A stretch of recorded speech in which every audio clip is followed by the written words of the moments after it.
Monsoon केरळमध्ये आता दाखल झालेला आहे। 4 दिवस उशीर झालेल्या मौसमी पावसाच्या सरी देशाच्या मुख्य भूमीवर दाखल झाल्यात। आता पावसाचा पुढला प्रवास कसा राहतो आणि महाराष्ट्रामध्ये त्याचं आगमन कधी होतं ह्याचीच राज्याला प्रतीक्षा लागली आहे। आपण बघतोय की मान्सून आता केरळमध्ये दाखल झालेला आहे आणि महाराष्ट्रामध्ये तो कधी दाखल होतोय ह्याचीच सगळ्यांना प्रतीक्षा लागलेली आहे। उकाड्याने हैराण झालेल्या मुंबईकरांना ह्याचा आणि आपल्या सोबत आहेत फोन लाईन वरून कुलाबा वेधशाळेचे संचालक राजीव कुमार। राजीव जी, तुमचं झी24 तास मध्ये स्वागत आहे। आणि मान्सून आता केरळमध्ये दाखल झालेला आहे, महाराष्ट्रात कधी येणार ह्याची सगळ्यांना उत्सुकता लागलेली आहे। बळीराजासाठी हा मान्सून कसा असेल, काय सांगाल? मानसून अभी केरला तक पहुंचा है, यानी कि मैंगलोर तक पहुंचा है।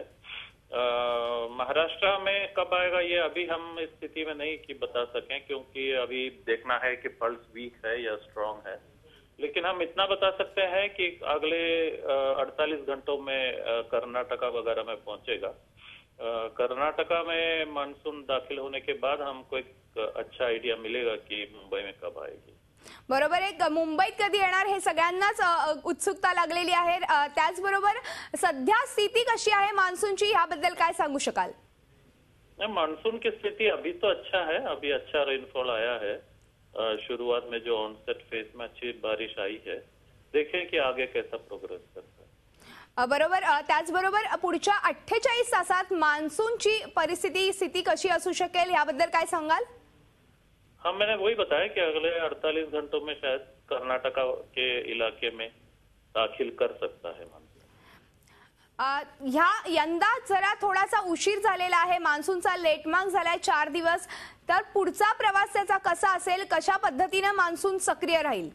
नहीं, वो उसके ऊपर निर्भर नहीं है। लेट आने से भी मानसून मतलब उस हिसाब से टाइम पे आ सकता है मुंबई में। वैसे मुंबई के लिए नॉर्मल डेट 10th है, तो ये डिपेंड करेगा कैसे पल्स आगे मूव कर रहा है, स्ट्रांग है कि वीक है या कोई सिस्टम है, उसके ऊपर डिपेंड करता है। धन्यवाद, तुम्ही या संदर्भात चर्चा केली त्याबद्दल। हे होते कुलाबा वेधशाळेचे संचालक राजीव कुमार। ते आपल्याला मान्सून संदर्भातली संपूर्ण स्थिती सांगत होते। महाराष्ट्रात कधी मान्सून दाखल होणार ह्याकडे सगळ्यांचं आता लक्ष लागलेलं आहे। मात्र मान्सून सध्या केरळमध्ये दाखल झालेला आहे आणि थोड्याच वेळामध्ये तो कर्नाटकमध्ये दाखल झाल्यावरती महाराष्ट्रामध्ये देखील तो दाखल होण्याचे चान्सेस आहेत। आणि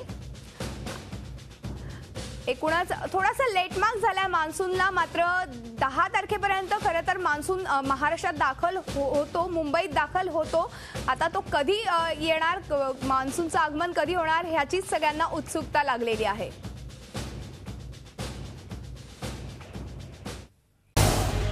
झी24 तास रहा एक पाऊल पुढे।